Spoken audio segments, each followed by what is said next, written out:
আপনি খাটে বসে খাবার খান, তাহলে সাবধান হয়ে যান, কারণ আপনার হাতে টাকা কোনোভাবেই থাকবে না, আমি গ্যারান্টি দিয়ে দিচ্ছি। নয় আপনি গাধার খাটনি খেটে যাবেন, টাকা আসবে না, আদারওয়াইজ যদি টাকা আসেও আপনি টাকা ধরে রাখতে পারবেন না। যা ইচ্ছা চেষ্টা করে নিন, যত ইচ্ছা টোটকা করে নিন, যা ইচ্ছা উপায় করে নিন, খাটে বসে যদি আপনি খান, চা খেতে পারেন, মুড়ি খেতে পারেন, ভাত খেতে পারেন, রুটি খেতে পারেন, যে কোনো কিছু খেতে পারেন, আয়েশ করে বসে পেপার পড়তে পড়তে খান, টিভি দেখতে দেখতে খান, গল্প করতে করতে খান, কিন্তু খাটে বসে খাওয়ার খান, সাবধান হয়ে যান। যারা খাটে বসে খান না, তাদের কোনো দরকার নেই, কোনো চিন্তা নেই, ভিডিও না দেখলেও হবে আজকের। কারণ তাদের হাতে আজ টাকা না থাকলে কাল এসে টাকা জমবেই জমবে। কেন জমবে সেটা আমি বলছি, আর আপনারা যারা খাটে বসে খান কেন জমবে না সেটাও আমি বলছি। জয় মা। আমি আপনাদের অ্যাস্ট্রো দাদা পিনাকি, আর পিনাকিদা যে উপায়টা বলতে যাচ্ছে ভালো করে মগজে ঢুকিয়ে নিন।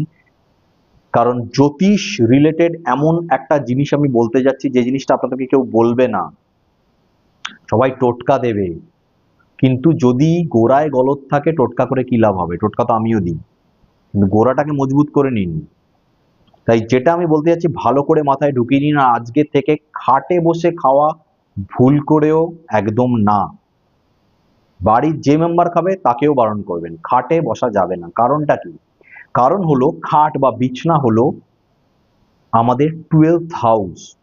12th হাউস মানে আমরা যখন হরোস্কোপ দিই, কুষ্টি, যদি কারো কাছে কুষ্টি থাকে কুষ্টিটা দেখবেন, 12টা ঘর আছে।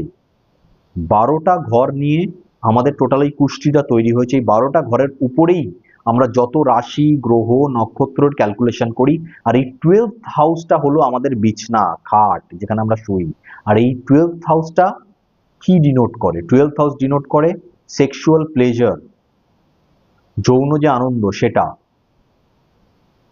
কি ডিনোট করে? জেল যাত্রা হতে পারে আপনার। কি ডিনোট করে? বিদেশ যাত্রা হতে পারে আপনার। তার সঙ্গে সব থেকে বড় যে জিনিসটা ডিনোট করে সেটা হচ্ছে যে কি খরচা হবে আপনার। তাই বলা হয়, যদি আমরা জ্যোতিষ মতে বলি, যদি 12th হাউসে খুব খারাপ খারাপ গ্রহ বসে থাকে বা খারাপ গ্রহের কম্বিনেশন থাকে, খারাপ গ্রহের দৃষ্টি থাকে, তার মানে খরচা থেকে বাঁচা খুব মুশকিল হয়। তার জন্য 12th হাউসের রেমেডি করা হয়, সেটা আলাদা দিক। কিন্তু আমরা একটা, যেমন বললাম, ছোট ছোট এমন জিনিস করে ফেলি যেই জিনিসটা দিয়ে আমরা হরোস্কোপের ঘরগুলোকেই খারাপ করে ফেলি। আপনি অবশ্যই যে জিনিস নিয়ে জন্মেছেন সেই জিনিসটা আপনাকে ভোগ করতে হবে। সেটার জন্য আমরা রেমেডি দিই যাতে আপনাকে যে জিনিসটা ভোগ করতে হবে সেটা কম হয়। বুঝতে পেরেছেন? সেটা যাতে কম হয়। কিন্তু যদি আমরা 12th হাউসটা এমনি একটু খারাপ হাউস, সেটা খরচের জায়গা, সেটাকে যদি আমি আরো খারাপ করি তো কি হবে? আমি একটা ছোট্ট উদাহরণ দিয়ে বলছি, ভিডিওটা বাড়াবো না, ছোট্ট উদাহরণ বোঝার জন্য বলছি। একটা গাছ দাঁড়িয়ে আছে, গাছের গোড়ার মধ্যে আপনি জল দিচ্ছেন না সেরম ভাবে, অর্থাৎ গাছটা গাছের মতো চলবে। এটা হলো আপনার কুষ্টি, যেরকম ভাবে গাছটা চলতে পারে সেভাবে চলবে। ঠিক আছে? এবার আমরা যখন রেমেডি দিচ্ছি, অ্যাস্ট্রোলজাররা যখন রেমেডি আপনাকে দিচ্ছি, অর্থাৎ গাছের গোড়ায় জল দিচ্ছি, গাছটা যেরকম হওয়ার হবে কিন্তু একটু বেটারমেন্ট হবে, মানে বেটারমেন্ট পাবে, কারণ গাছকে জল দেওয়া হচ্ছে, রেমেডিটা করা হলো। কিন্তু উল্টে যদি গাছের গোড়ায় যদি আপনি যদি অ্যাসিড ঢালতে শুরু করেন, তাহলে গাছটা সঙ্গে সঙ্গেই মরে যাবে, মানে যেই অবস্থায় গাছটা ছিল তার থেকেও খারাপ অবস্থা হয়ে যাবে। রাইট? তো ঠিক সেরকমই আপনার হরোস্কোপে মানে 12 নম্বর বা দ্বাদশ ঘরটা যে অবস্থায় রয়েছে বা 12th হাউসটা, সেটা যখন আপনি খাটে বসে খান আরো খারাপ করে দেন। তো 12th হাউসে বসে খাওয়া মানেই হচ্ছে সেকেন্ড হাউসের সঙ্গে 12th হাউসকে কানেক্ট করে দেওয়া। একটু জ্যোতিষ মতে বলছি, হয়তো বুঝতে একটু অসুবিধা হবে, বাট একটু বোঝার চেষ্টা করুন। সেকেন্ড হাউস মানে কি? দ্বিতীয় ঘর, আমাদের কুষ্টির দ্বিতীয় ঘর। দ্বিতীয় ঘর হচ্ছে আমাদের আয়ের ঘর, যেখান থেকে আমরা টাকা আসে, খাওয়া দাওয়া গুলো সেখানের সঙ্গে রিলেটেড। যখন আমরা খাওয়া দাওয়াটা খাটে বসে করছি, সেই দ্বিতীয় ঘরের সঙ্গে 12 নম্বর ঘর রিলেট করে দিলাম, এবং 12 নম্বর ঘরটা এতটাই প্রেশারটা তৈরি করতে শুরু করে যে আপনার যে টাকাটা আমদানি হয় তার থেকে বেশি খরচা হতে শুরু হয়ে যায়।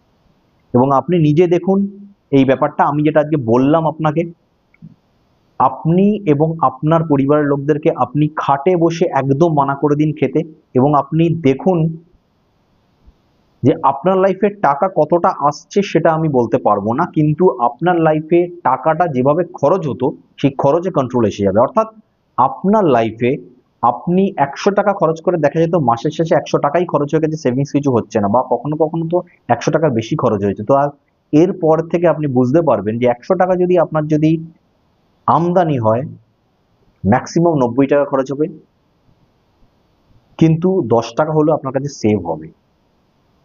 যদি নিজের খরচা বাঁচাতে চান, এক্সপেন্সেস থেকে বাঁচতে চান, আর্থিক জিনিসে আমরা তাকেই বলি গেইনার, যার কাছে সমৃদ্ধি থাকে, অর্থাৎ টোটাল টাকার পরিমাণ যার কাছে বেশি থাকে, ব্যাংক ব্যালেন্স যার কাছে বেশি থাকে। আপনি 1 লাখ ইনকাম করে 90,000 উড়িয়ে দিতে পারেন, কিন্তু কোনো ব্যক্তি 50,000 ইনকাম করে যদি 20,000 টাকা ওড়ায়, সেই ব্যক্তিটাই কিন্তু আসল ধনী, কারণ সে 30,000 টাকা জমাচ্ছে, আপনি মাত্র 10,000 টাকা জমাচ্ছেন।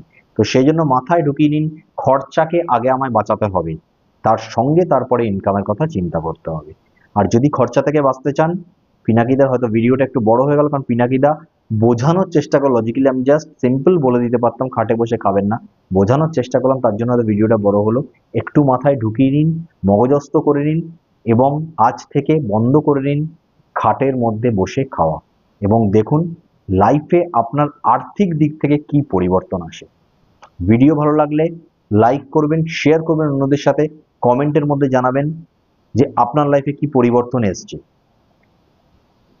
যদি মনে হয় কারোর যে এতটা জ্যোতিষ সংক্রান্ত জিনিস আমার জানার দরকার ছিল না, তাহলে মার্জনা করবেন।